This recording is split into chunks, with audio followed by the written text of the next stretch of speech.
model is because that I was going on paternity leave halfway in the process. And I had to take over the model and do it some justice. The thing that made it harder than any other design process is that there was two of us working on it.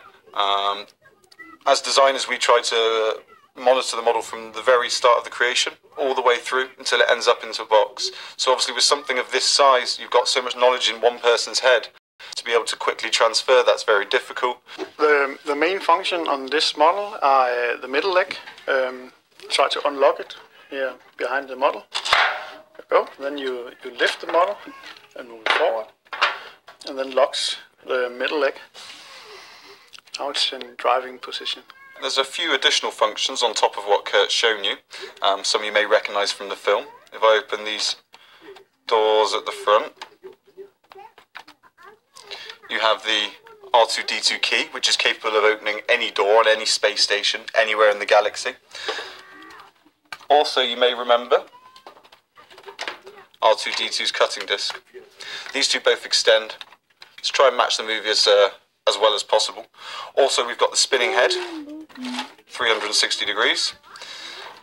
And finally, even his top flat's open. There was actually a lot of details and functions in the R2-D2 in various reference material we found, although how they've actually managed to fit that into a real robot was beyond our design skills. So we've had to be selective about what we choose.